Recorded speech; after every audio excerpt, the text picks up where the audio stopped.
everybody, and welcome back to another episode of Rugby with Pads. I'm your host Sam, and today is hopefully a victory Monday for you, as it was for me in my three main leagues. Let's call it. You know, when you're in as many leagues as I am, you get some wins, you get some losses, but today heralds the kind of opening end of the opening weekend, I guess. Obviously, we've got the Vikings versus Chicago Bears still to happen tonight on Monday Night Football. But as with the show, we try and get reactions early on to the fantasy football changes and happenings, and we get an early view on waivers for you. So today, let's start off as we normally do on these episodes, and we'll continue to do that in this way on Monday. We'll think about three things that we learned over this weekend. I watched a lot of Red Zone last night, and I learned that I can't stay up as late as I used to be able to, but we still learned some valuable things as far as the fantasy world goes. The first thing I think we learn is, as we do every year, we know nothing. It's the same old story as it is every year. Matchups are all over the place. There are some great games. The order of the depth chart hasn't settled yet, and I think that's why we see these players who we're not expecting to come up and do something, be useful, actually be useful. Javonte Williams, I think we all wrote him off, but he got the touches. Travis Etienne got enough touches to be incredibly reliable here. 16 carries for 143 yards. He is the lead back once again under Liam Cohen. I don't know why we ever doubted it. Was Tank Bigsby ever going to be a thing? Dylan Sampson coming out of the gates with nearly 100 scrimmage yards. Absolutely bonkers. And even teams that we thought were going to perform against really bad teams like the Miami Dolphins, they just didn't turn up. But Devon Achan still became a reasonably good fantasy performer in garbage time. There's so much we don't know, and so much confusion and chaos. It won't settle down until week 4 or 5, and we'll do our quarter season poll. Second thing is Danny Dimes might be the greatest footballer, greatest fantasy footballer, greatest player of all time. Yes, he didn't get the QB1 spot, but on all 7 of his drives, he scored. 19 for 30, 63% accuracy was his projection. He battered that. 22 for 29, 75% accuracy, 272 yards, 1 touchdown, bunch of carries and a bunch of touchdowns as well. He looked like prime tush push contention. He led them to 7 straight point scoring drives. I don't, correct me if I'm wrong, but I heard some stats rumbling around, but I don't think anyone's done that for a very, very long time. And I think the final thing to note is that depth will be incredibly important. This is a rough sport. Players get injured. We've had Xavier Worthy get injured. Kittle got injured. Bowers got injured. Loads of players, we're taking a bit of a beating early on when finally the pads go on. Normally we say that when the pads come off, but inevitably a player that you're not thinking about now will likely become a performer in your playoff run, and you've got to understand the depths of teams. No one really stood out here. Maybe Keyshawn Butte, Trey Tucker was a name that I hadn't heard for a while. Wandale Robinson was a performer there. There was Ben Skowronek. No one thought he would turn up and score something. Exactly. I forgot he was even on the Steelers.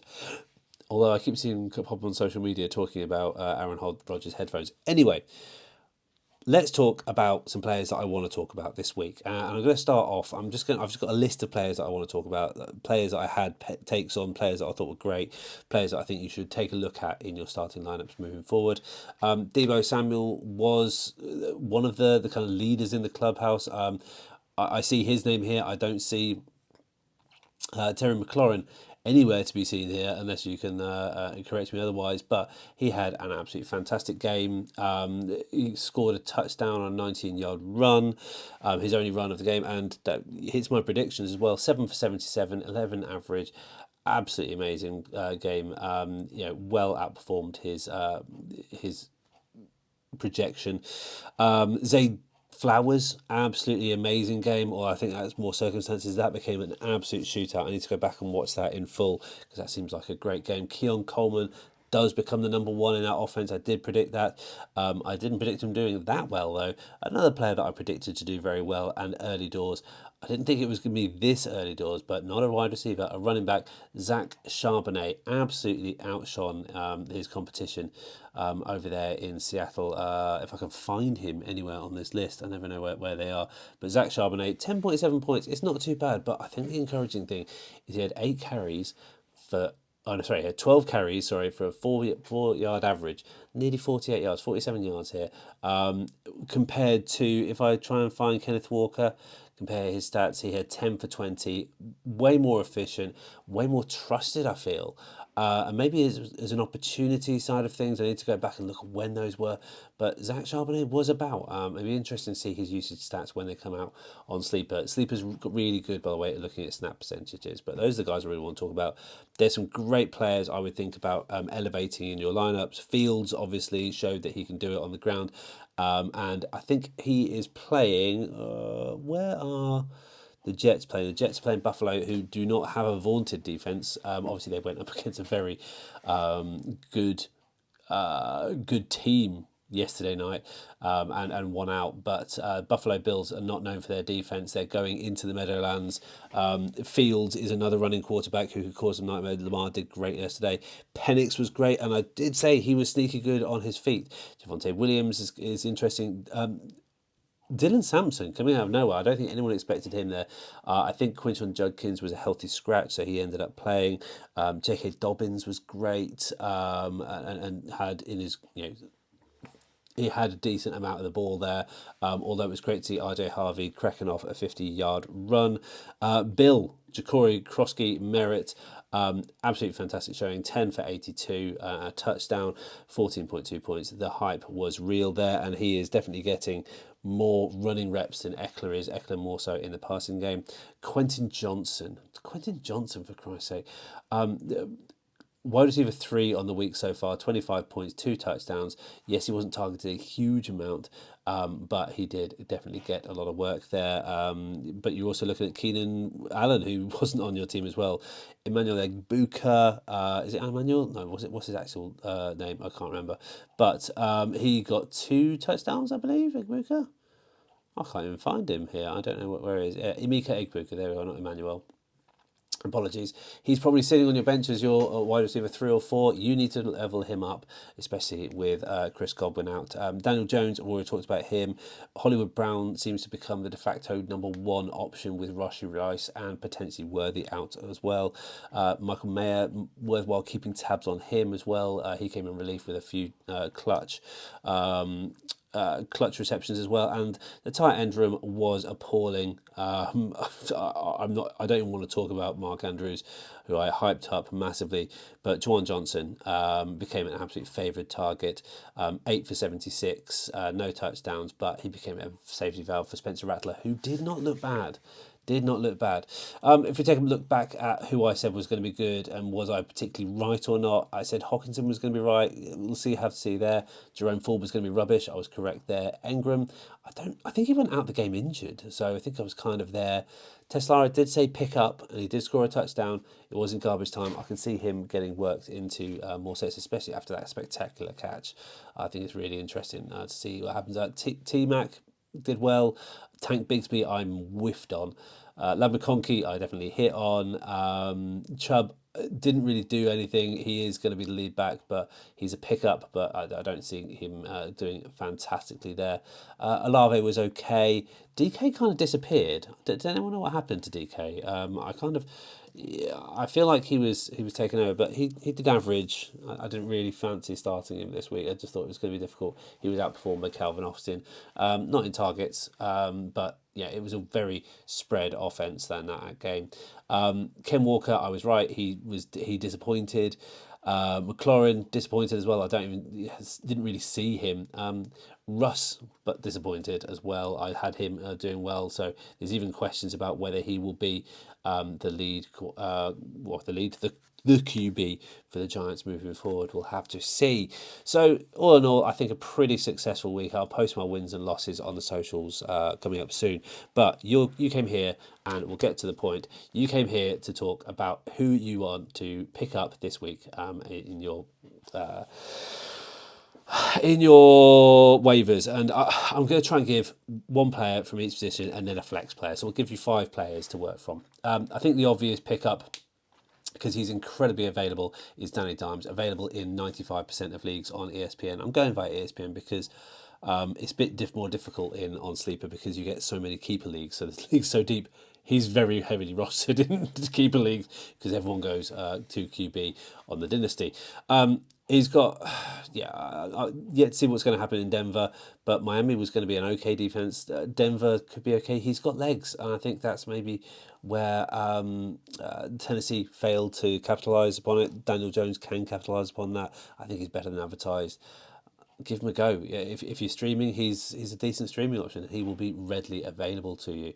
At running back, talk about someone I already talked about. Again, there's a bit of a way up between these guys, but I think the most available guy, and I'll try and pass the mirror test here. We'll go with someone who's more than 50% available. Dylan Sampson is still available in about 67% of leagues. He's got Baltimore next week, who showed that their offense wasn't great. Sorry, their offense was great. Their defense wasn't fantastic. Whether they're going to step up, it's a in division game. I don't know, but if you're looking for someone in volume at running back, it's very hard to find someone who isn't already taken up. I think while Quinton Judkins is getting back because he hasn't had the training camp experience, he's someone that I would look towards. My top pick at wide receiver has got to be Hollywood Brown. I just think the potential for him is so good there. He was 10 for 99, no touchdowns, but he was the outlet. And I think you need an outlet when you've got a heavy defensive front. You had a heavy defensive front in the Chargers. You're going to have against the Phillies. Against the Philadelphia Eagles as well. He would be a pickup for me, so I'll be looking at Hollywood Brown at wide receiver. And at tight end, I've already spoken to about the safety valve. I'm looking at Juwan Johnson. He is available in nearly 99% of leagues on ESPN. Is a must-have. Yeah, they're going to have tough games. They're going to have another tough game against another NFC West opponent. Does that mean Rams get to play the Saints? Oh, that'd be nice. I mean, nice, easy win. I say that that's probably going to come undone, but he's heavily targeted in a short yardage, and Spencer Rattler didn't look awful. I thought it was interesting. He wasn't kind of too error prone. He's someone that I would look at as well. But likewise, you could look at Dalton Kincaid as well. I thought he was interesting, although he's because of the name value alone and being attached to the Bills, 70%. Harold Fallon Jr. was interesting though. He's 99% available, and he's not going to be my flex guy. Who's going to be my flex? Oh, I need to find someone who passes the eye test here, and I can't really find one, except actually, if you're really, really desperate, someone who is 99.5% available. We all thought we'd written him off, but Keyshawn Booty, 6 for 103, no touchdowns here on 8 targets, which is really interesting against Las Vegas. Going up against another probably terrible defense in Miami, who were just so abhorrently poor. Keyshawn Boutte is available in 99.5% of leagues. So your pickups at QB, I'd be looking at Daniel Jones, 95% available. At running back, give a go of Dylan Sampson. He's nearly 70% available. Wide receiver, you've got Hollywood Brown, 50% available. Your flex being Keyshawn Boutte, and your tight end pickup this week should be Juwan Johnson. I think they've all got relatively favourable matchups. It's difficult to say now because it is all so chaotic, but I hope that helps you out. Thank you so much for listening. I really do appreciate it, as always. I'm going to get out quick. I'm so excited about the season carrying on. If you like this, you know where to do. Share, subscribe, all that fun stuff. You can find us at www.rugbypads.com. You can get some merch as well as a membership and support the pod that way. Or you can find us on socials at Rugby with Pads. I'll be posting my wins and losses, all of that fun stuff throughout the season. But without further ado, I will leave you be, and thank you so much for listening, and I'll see you all very soon on the Virtual Gridiron.